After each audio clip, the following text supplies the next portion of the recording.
الحمد لله نحمده ونستعينه ونستغفره ونؤمن به ونتوكل عليه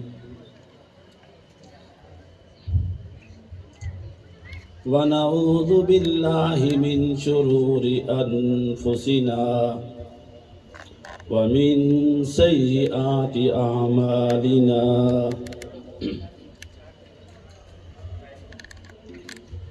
من يهده الله فلا مضل له ومن يضلله فلا هادي له ونشهد أن لا إله إلا الله وحده لا شريك له ونشهد أن سيدنا ومولانا محمدا عبده ورسوله قال الله تبارك وتعالى في الكلام المجيد والفرقان الحميد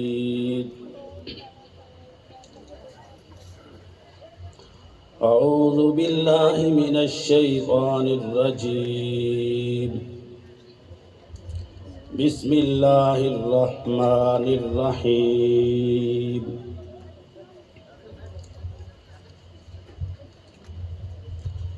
إنا أنزلناه في ليلة مباركة إنا كنا منذرين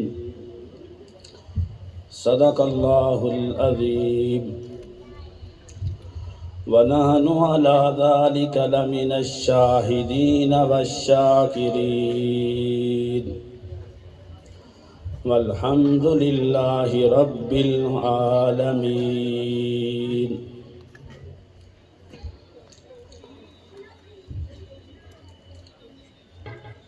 محترم سامعین کرام،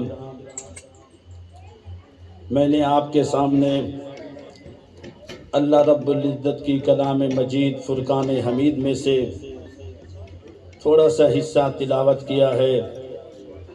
دعا فرمائیں کہ اللہ رب العزت مجھے اس کا صحیح مفہوم بیان کرنے کی، آپ کو سننے کی اور ہم سب کو اس پر عمل کرنے کی توفیق عطا فرمائے۔ سب سے پہلے آقا دو جہاں حضرت محمد مصطفیٰ صلی اللہ علیہ وسلم کی ذات گرامی پر ایک مرتبہ درود شریف پڑھیں۔ اللہم صلی اللہ علیہ وسلم۔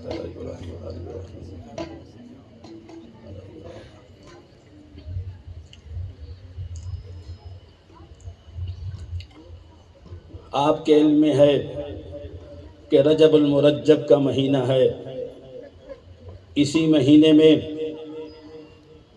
شعبان المعظم کا مہینہ ہے۔ رجب المرجب اور شعبان المعظم کے مہینے میں نبی علیہ السلام جو ہے یہ دعا فرمایا کرتے تھے، اللہم بارک لنا فی رجب و شعبان وبلغنا رمضان۔ اے اللہ ہمارے لیے رجب کے مہینے میں اور شعبان کے مہینے میں برکتیں عطا فرما اور ہمیں رمضان المبارک کے مہینے تک پہنچا۔ ہماری عمریں زندگیاں اتنی لمبی ہوں کہ ہم رمضان المبارک کی بابرکتیں سعادتوں کو حاصل کر سکیں۔ تو ان مہینوں میں اس مہینے میں نبی علیہ السلام کثرت کے ساتھ یہ دعا فرمایا کرتے تھے، اللہم بارک لنا فی رجب و شعبان وبلغنا رمضان۔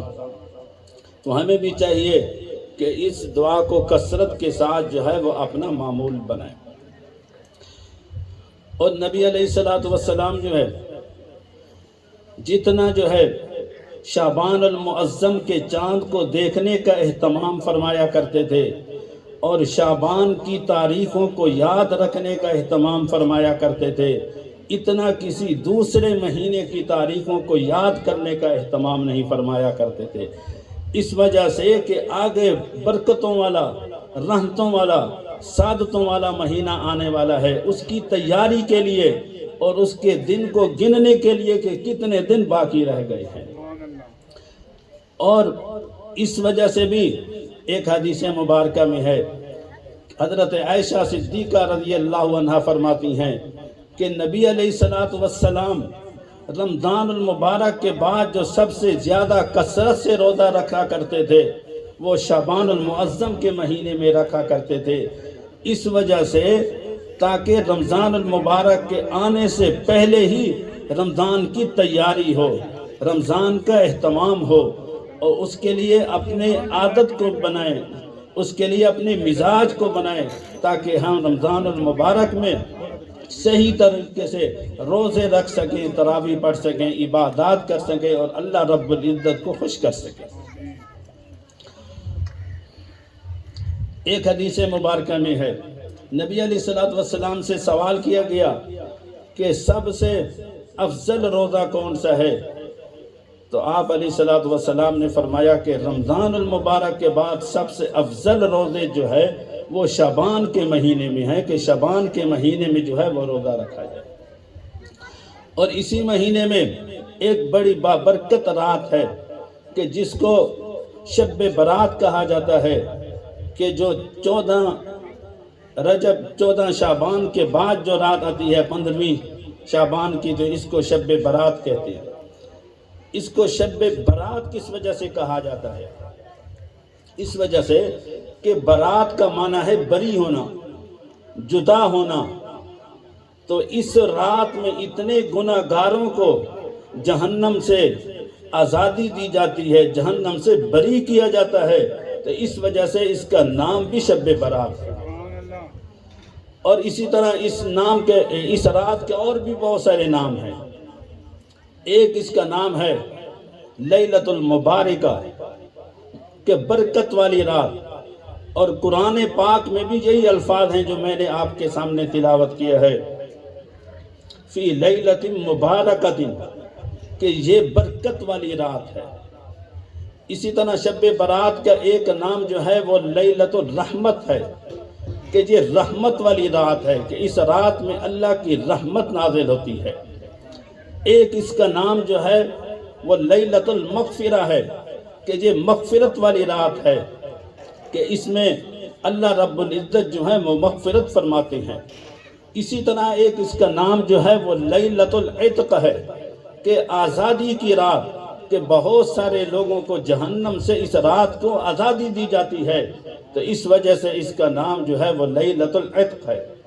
ایک اس کا نام جو ہے وہ لیلۃ السق ہے، اس کا معنی ہے دستاویزی رات، کہ سال بھر کے جو اعمال ہونے والے ہیں وہ جو ہیں اسی رات کو مرتب کیے جاتے ہیں، لکھے جاتے ہیں، اور فرشتوں کے حوالے ان کی فہرستیں کی جاتی ہیں، تو اس وجہ سے اس کو لیلۃ السق بھی کہا جاتا ہے۔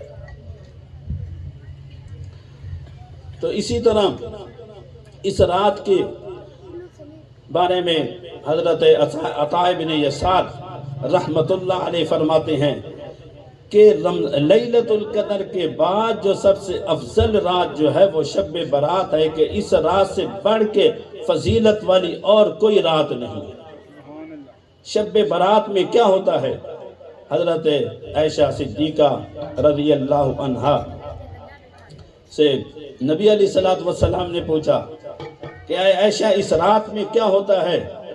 پھر آپ علیہ السلام نے خود ہی اس کا جواب دیا کہ اس رات میں اس سال میں جو پیدا ہونے والے بچے ہیں ان کے نام لکھے جاتے ہیں، کہ اس سال جو ہے کن کن نے پیدا ہونا ہے۔ اسی طرح اس سال جو ہے اس رات میں اس سال جو فوت ہونے والے ہیں، دنیا سے رخصت ہونے والے ہیں، ان کے ناموں کو لکھا جاتا ہے، ان کی فہرستوں کو مرتب کیا جاتا ہے اور فرشتوں کے حوالے کی جاتی ہیں۔ اسی طرح اس رات میں نامہ اعمال جو ہیں وہ پیش کیے جاتے ہیں، اور اس رات میں جو روزی ہے جو نازل ہوتی ہے وہ لکھی جاتی ہے۔ باقی جو انسان کا رزق جو ہے وہ تو جب بچہ ماں کے پیٹ کے اندر ہوتا ہے اس کا نصیب اور مقدر اور اس کا رزق لکھا جا چکا ہے، لیکن اس رات میں یہ فیصلہ ہوتا ہے کہ اس سال میں اس کو خوشحالی میں گزرنا ہے یا تنگ دستی میں گزرنا ہے، یا اس کے رزق میں سے کتنا اس کو ملنا ہے، تو اس کا فیصلہ بھی اسی رات کو کیا جاتا ہے۔ تو تو اس رات کی ہمیں قدر کرنی چاہیے، اس کی اہمیت کو، فضیلت کو جاننا چاہیے اور اپنے اوقات کو قیمتی بنانا چاہیے۔ حدیث مبارکہ میں ہے کہ حضرت عائشہ صدیقہ رضی اللہ عنہ فرماتی ہیں کہ رات کے وقت میری آنکھ کھلی، میں بیدار ہوئی تو نبی علیہ السلام کو نہ پایا، تو میں آپ کو تلاش کرتی رہی یہاں تک کہ میں نے آپ کو جنت البقیع قبرستان میں دیکھا۔ تو نبی علیہ السلام نے پوچھا کہ اے عائشہ، کیا تو اندیشہ رکھتی ہے کہ اللہ اور اس کے رسول تجھے نا انصافی کریں گے؟ حضرت عائشہ صدیقہ رضی اللہ عنہ نے عرض کیا کہ یا رسول اللہ، میں صرف اس خیال کی وجہ سے آئی ہوں، ہو سکتا ہے کہ آپ کسی دوسری بیوی کے پاس گئے ہوں۔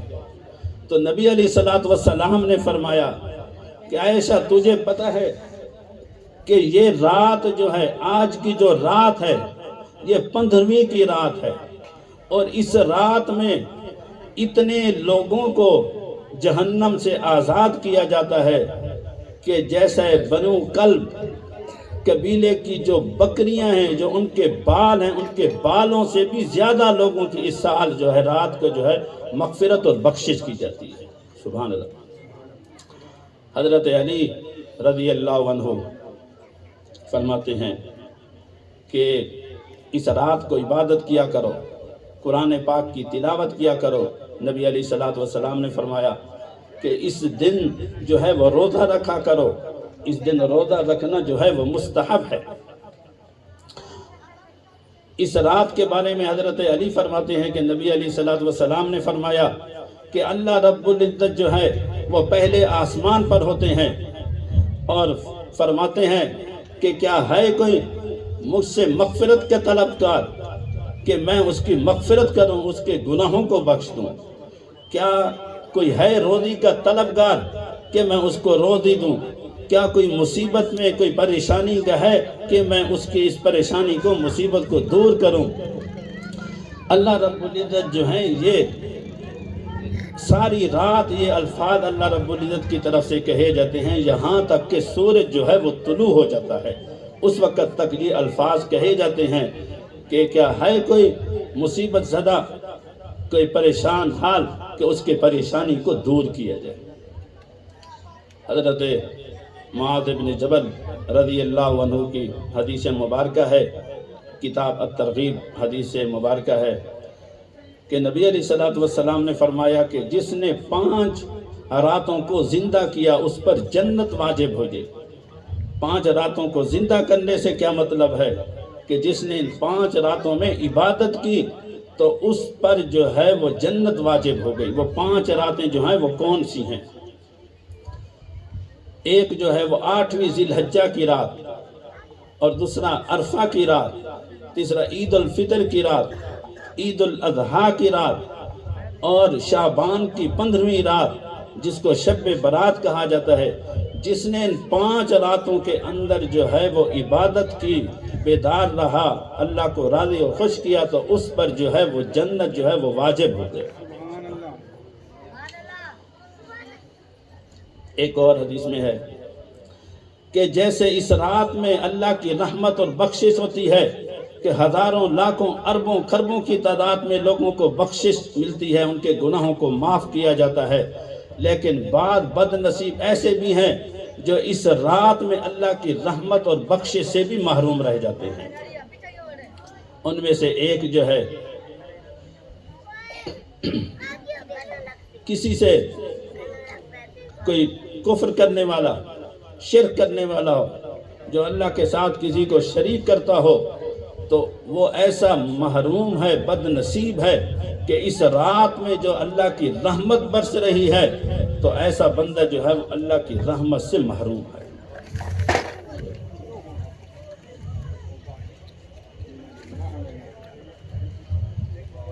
دوسرا جو ہے،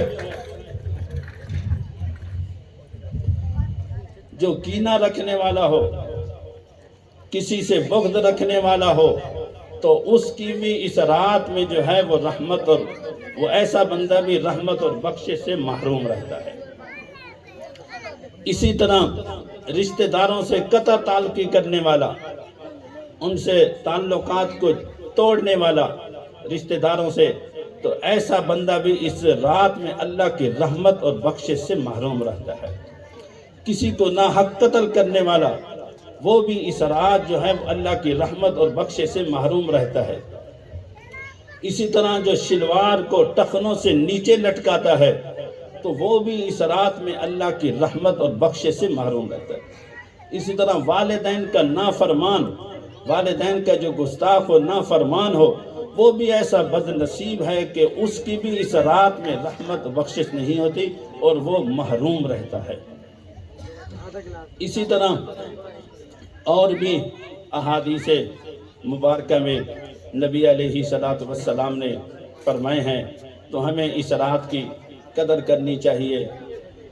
مجھے بھی اور آپ سب کو اللہ تعالیٰ توفیق دے کہ ہم اس رات کی قدر دانی کر سکیں، اپنے اوقات کو زیادہ سے زیادہ قیمتی بنائیں اور اس میں عبادت کے اندر جو ہے مصروف رہیں، اور 15ویں شعبان کو جو ہے وہ روزہ رکھا جائے۔ روزہ رکھنا جو ہے وہ مستحب ہے۔ دعا فرمائے کہ اللہ رب العزت ہم سب کو اس پر عمل کرنے کی توفیق عطا فرمائے۔ جو کچھ کہا گیا ہے، سنا گیا ہے، اس کو اللہ تعالیٰ قبول فرمائے۔ وآخر دعوانا ان الحمد للہ رب العالمین۔